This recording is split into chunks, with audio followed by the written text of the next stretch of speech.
सीरत सरवर आलम सल्लल्लाहु अलैहि वसल्लम पार्ट 2। एक दफा नजाशी के यहाँ से एक सिफारत आई। सिफारत कहते हैं वफद को, डेलीगेशन को, यानी कुछ लोग आप सल्लल्लाहु अलैहि वसल्लम के पास आए। आप सल्लल्लाहु अलैहि वसल्लम ने उसको अपने यहाँ मेहमान रखा, जो वफद आया था उसे अपने यहाँ मेहमान रखा और खुद बनफ्से नफीस मेहमानदारी के तमाम काम अंजाम दिए। खुद बनफ्से नफीस यानी सारे मेहमानदारी के जितने भी काम थे आप सल्लल्लाहु अलैहि वसल्लम ने खुद अंजाम दिए। सहाबा इकराम रजी अल्लाह ताला अन्हा ने अर्ज की कि हम ये खिदमत अंजाम देंगे, यानी हम जो मेहमान आए हैं उनकी खिदमत करेंगे। इरशाद हुआ कि इन लोगों ने मेरे दोस्तों की खिदमत गुजारी की है, इसलिए मैं खुद इनकी खिदमत गुजारी करना चाहता हूँ। यानी इन लोगों ने जब मुसलमान हिजरत करके हबशा गए थे तो नजाशी ने और वह उसके हामियों ने मेरे दोस्तों की मदद की थी, इसलिए आज मैं खुद इनकी खिदमत गुजारी करना चाहता हूँ। मजाल से सोबत में लोगों की नागवार बातों को बर्दाश्त फरमाते। मजाल से सोबत यानी मजलिस, जिस भी सोबत में बैठे होते, जिस भी मजलिस में बैठे होते, लोगों की जो नापसंदीदा बातें होती थी उनको भी बर्दाश्त फरमाते और इसका इजहार ना करते। हजरत ज़ैनब रजी अल्लाह ताला अन्हा से जब निकाह हुआ और दावत वलीमा की तो कुछ लोग खाना खाकर भी वहीं बैठे रहे। उस वक्त पर्दा का हुक्म नाजिल नहीं हुआ था, यानी वहां पे भी जैसे आज का रिवाज है कि मार्की में या होटल में जहाँ पे सारे खवातीनों हजरात इकट्ठे होते हैं, खाना वगैरह खाते हैं, तो उस वक्त पर्दे का हुक्म नहीं था। हजरत ज़ैनब भी उस मजलिस में बैठी हुई थी और सब ने खाना खा लिया लेकिन इसके बावजूद बैठे हुए थे और हजरत ज़ैनब भी मजलिस में शरीक थी। मजलिस महफिल को कहते हैं, कोई भी इवेंट महफिल।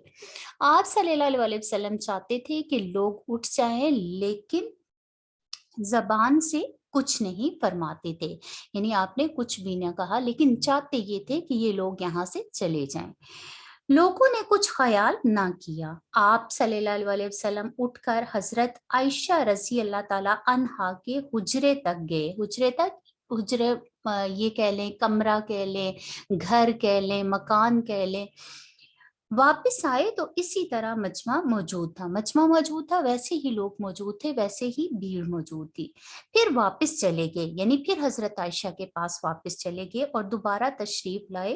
पर्दा की आयत उसी मौका पर उतरी, उसी मौका पर कि नबी पाक सल्लल्लाहु अलैहि वसल्लम को ये बात पसंद ना आई कि सारे जो है वो इतनी देर तक और सारे सब एक ही जगह बैठे हों।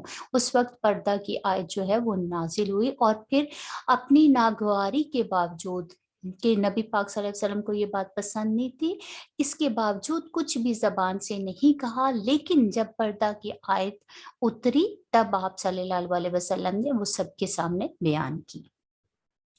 किसी की कोई बात बुरी मालूम होती तो मजलिस में नाम लेकर उसका जिक्र नहीं करते थे कि फलां ने ये कर दिया, नाम लेकर नहीं कहते थे कि इसने ये काम किया है, बल्कि सिगा तहमीन के साथ फरमाते थे, यानी मुकम्मल उसकी राजदारी करते थे।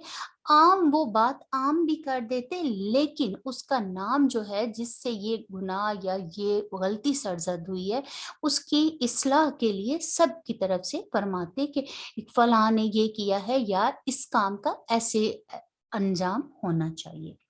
कि लोग ऐसा कहते हैं, बाज लोगों की ये आदत है कि ये तरीका इबहाम इसलिए इख्तियार फरमाते थे। तरीका इबहाम का मतलब है साफ बयान ना करना, यानी आप जो है वो उसको राज में भी रखना और बयान भी कर देना कि शख्स से मखसूसा की जिल्लत ना हो, यानी जिससे ये काम सरजद हुआ है उसे ये महसूस ना हो कि ये मेरी बेइज्जती कर रहे हैं और उसके एहसास गैरत में कमी ना आए, यानी उसकी इज्जत पर भी हाथ ना आए और वो बात जो है सबके लिए आम भी कर दें।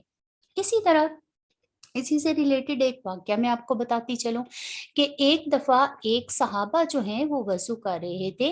हजरत इमाम हसन और हजरत इमाम हुसैन उस वक्त बच्चे थे, पास खेल रहे थे और फिर उन्होंने देखा कि वो वजू जो है वो सही नहीं कर रहे। उन बच्चों ने आपस में गुफ्तगू की और फरमाया कि भाई मैं वजू करता हूँ, आप देखें। हजरत इमाम हसन ने हजरत इमाम हुसैन से कहा कि मैं वजू करता हूँ, आप मुझे देखें, देखें कि मैं सही वजू कर रहा हूँ।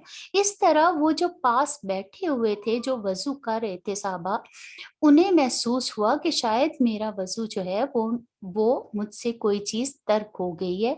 इस तरह उन बच्चों ने उन्हें वो सिखाया। तो इसी तरह नबी पाक सल्लल्लाहु अलैहि वसल्लम सीगा तहमीम के साथ तरीका इबहाम से हर मसले को वाजिया फरमाते। बावजूद इसके कि आप सल्लल्लाहु अलैहि वसल्लम का अब्रे करम हर वक्त बरसता रहता था। अबर कहते हैं बादल को, यानी बादल, आप सल्लल्लाहु अलैहि वसल्लम रहमतुल लिल आलमीन है, हर वक्त आपसे रहमत के बादल जो है वो बरसते रहते थे। ताहम किसी का बेजरूरत शदीद सवाल करना आप सल्लल्लाहु अलैहि वसल्लम पर सख्त गरां होता था। गरां होता था यानी भारी होता था, यानी बाज दफा बुरा लगता है। तो यानी बार बार सवाल करना और बेतुके सवाल करना नबी पाक सल्लल्लाहु अलैहि वसल्लम को गरां गुजरता था। इरशाद फरमाते कि अगर कोई शख्स लकड़ी का गठ पीठ पर लाद लाए, लकड़ी का गठ यानी लकड़ी का जो गड्ढा है वो पीठ पर लादे और बेचकर अपनी इज्जत बचाए, बेचकर अपनी इज्जत बचाए। इज्जत आबरू को कहते हैं, आबरू या इज्जत बचाए। तो इससे बेहतर है कि लोगों से सवाल करे, लोगों से सवाल करें। अब यहाँ पे दो मानी निकलते हैं। एक जो मैं पहले आपको बता चुकी हूँ कि बार बार सवाल करना जो है वो किसी को नागवार गुजरता है, और दूसरा सवाल करना, हाथ फैलाना, भीख मांगना। यहाँ पे जब ये नबी पाक सल्लल्लाहु अलैहि वसल्लम ने ये जो दूसरा बयान फरमाया है कि अपनी इज्जत बचाए, लकड़ी का गट्ठा जो है पीठ पर लाते, तो यहाँ पे हाथ फैलाने से मुराद है कि बार बार जो है वो अपनी जरूरत की छोटी से छोटी चीज के लिए भी दूसरों के सामने हाथ फैलाए। तो नबी पाक सल्लल्लाहु अलैहि वसल्लम को ये सख्त गरां गुजरता था और फरमाते कि इससे बेहतर है कि इंसान अपनी इज्जत बचाए, आबरू बचाए और मेहनत मजदूरी कर ले। हज्जतुल विदा में हाँ हजरत सल्लल्लाहु अलैहि वसल्लम सदकात का माल तकसीम कर रहे थे। सदकात जो सदका वगैरह खैरात वगैरह मिली थी, सदकात के दो साहब आकर शामिल हुए। आप सल्लल्लाहु अलैहि वसल्लम ने उनकी तरफ नजर उठाकर देखा तो वो तनोमंद और हाथ पांव के दुरुस्त मालूम हुए। तनोमंद यानी सेहतमंद थे। आप सल्लल्लाहु अलैहि वसल्लम ने फरमाया, अगर तुम चाहो तो मैं इसमें से दे सकता हूँ, लेकिन गनी और तंदुरुस्त काम करने के लायक लोगों का इसमें कोई हिस्सा नहीं है। गनी कौन है? सही दौलतमंद।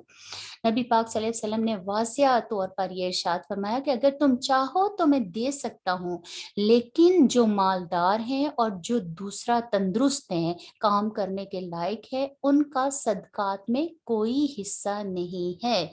ये जो है ये मौजूदा जमाने में भी सब उम्मतियों के लिए ये एक मिसाल है, एक सबक है, ये एक सुन्नत है और ये एक दर्स है, ये एक सबक है कि जो सदकात में, खैरात में अपना हिस्सा मांगते हैं या दूसरों के सामने हाथ फैलाते हैं, अगर वो दौलतमंद हैं, उनके पास खाने को है और वो तंदुरुस्त हैं, काम करने के लायक हैं, तो उनका इसमें कोई हिस्सा नहीं है।